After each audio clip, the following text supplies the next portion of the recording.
Toastmasters, welcome to the manual presentation of this evening. Today's manual presentation will be done by none other than our very own Angela Lansbury. Angela is an avid blogger and English teacher, a world-renowned traveler. And this evening, she will be doing her manual presentation, which is level 3 of planning and researching, and the title of her presentation is Attract Visitors with a Polyglot Club. Attract Visitors with a Polyglot Club. Angela Lansbury. Thank you so much, Edward. Edward, you are in Belize, I am in Singapore, and we have visitors from all around the world. But what use are we making of all these people and what they can offer us in language skills? Now, many of them have come to Toastmasters to learn English. Now, this applies all over the world, although not all the clubs are English speaking. There is a French speaking club in Singapore. There are Spanish and German speaking clubs. In Singapore, we also have several Mandarin clubs and a couple of Tamil speaking clubs. And Singapore is a country that prides itself on having 4 standard official languages. Now in India, English is an official language, and yet many of them speak other languages as a first language. So there is a great demand for speaking more than one language and for speaking English as a foreign language. Now, why should Singapore Online become a polyglot club? It has been my dream for several years to start a polyglot club. Polyglot means speaking many languages. I speak English and French quite fluently. So French is kind of a second language for me, but I'm usually very embarrassed in Singapore when I ask people, many of whom who are Chinese in appearance and by language, what is your first language? And they say, oh, I speak English as a second language. I learn Mandarin at school, but from my mother tongue from my mother is, could be Hokkien, but my father speaks Cantonese. Oh, and my grandmother, she speaks another language, another dialect. I think, my goodness, these people are speaking, even if not very correctly, they are speaking, getting by in as many as 5 languages. And I only speak 2. And I meet so many people who are learning English, and it is not in fact a second language, it's a 3rd or a 4th language for them. And I keep thinking, I don't yet speak good enough Mandarin to go to a Mandarin speaking club. I speak good enough French to go to a French speaking club, but I want to learn Spanish and Mandarin. And Spanish is obviously much easier for me. Now, the English language itself contains many foreign words. I learnt Latin at school, so you could say that Latin is my 3rd language, but nobody speaks Latin. However, Latin is quite useful. For example, all plant names are Latin. What about Greek? Greek is very useful in mathematics. My husband uses a lot of the symbols like pi and so on, and he knows the Greek alphabet from mathematics. If you go into a hospital, you will find that most of the signs, things like hematology, and you think, what is this? Why can't they speak English? They don't speak English. They have all the signs written in either, I think it must be Greek, and you need Greek to understand these words. Now, when I learned Latin at school, I started off by thinking, well, Latin is pretty useless to me. Why am I learning this? And then I had trouble with the words agoraphobia and claustrophobia. I couldn't remember which one was which, until one day, suddenly, the light dawned. the Latin teacher said to me, ager means field, hortus means garden. So horticulture is culture of a garden. Agoraphobia is fear of wide open spaces. Suddenly it all became clear. From then on, I never forgot it. I only had to be told once. There are other words that you can learn. For example, civilization comes from civis, which is city. And there are many other words like political, democracy, and so on. In fact, when I went to Greece, our Greek guide told me that in the United Nations, somebody gave us a speech, a Greek ambassador gave a speech in which all the long words, apart from and and to, and the little words, all the long words were Greek words which an English-speaking person would understand. Stenographer, democracy, they're all based very closely on Greek words. So I saw at long last an advertisement, a poster for a club that said it was having a polyglot meeting. And I went there specially because of this. I was so excited. And what they did was they had everybody from introducing themselves and saying hello and welcome in their language and possibly giving a short quotation in their language. Now, the one I think that you would probably know from Latin is very simple. Everybody learns it and everybody knows it. Veni, vidi, vici, I came, I saw, I conquered. Vidi as in video, I saw. Vici as in victorious.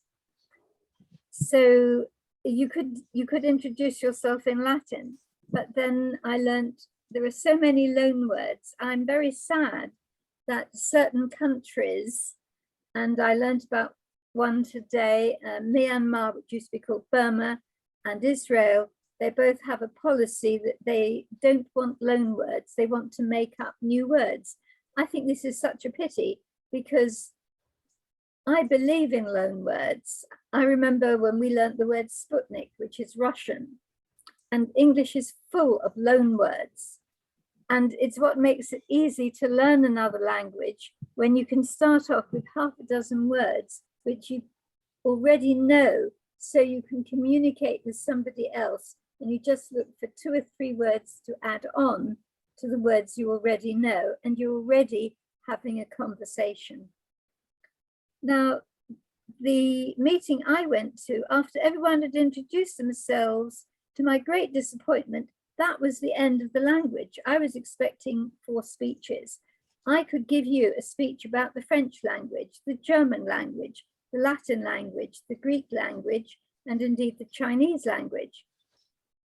And I would like to see us looking all the way through the year and inviting people. What an opportunity to invite other people.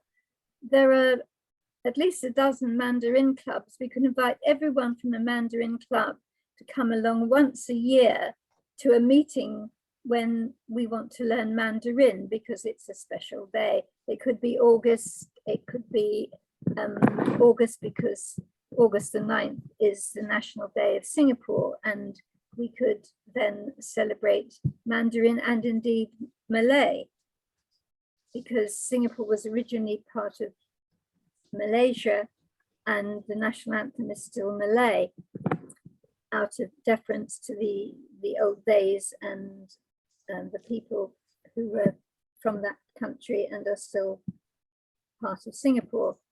So this is my plan. My plan is to have meetings all through the year, at least one a month, when we focus on another language.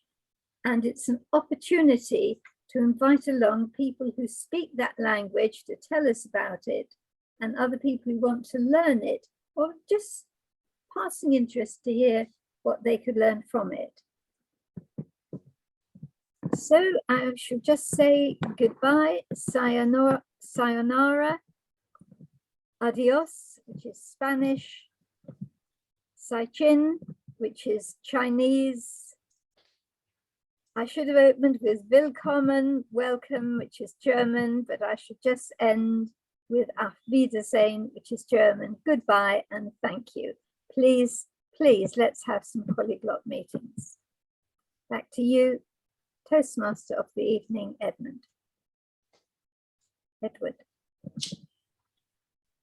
Excellent job, Angela. How many minutes is that? Because of course I didn't see any minutes.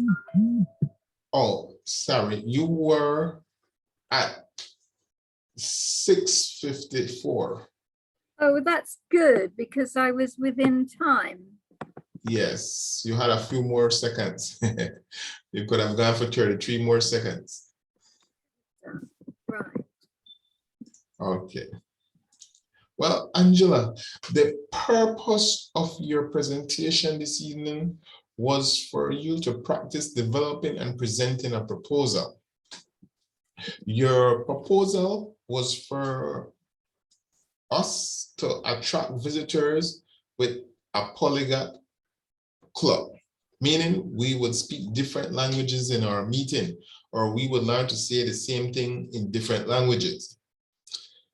What you excel at is storytelling. The way you narrate your idea to the audience is relatable, and we can all find ourselves engrossed with the idea you're expressing. So you excel at that. You making your topic relatable to your audience and inserting your personal experiences. Great job there. What you may want to work on is more examples of the benefits of having a polyglot meeting or a polyglot club. Why would this attract visitors? What would be the benefits to existing members?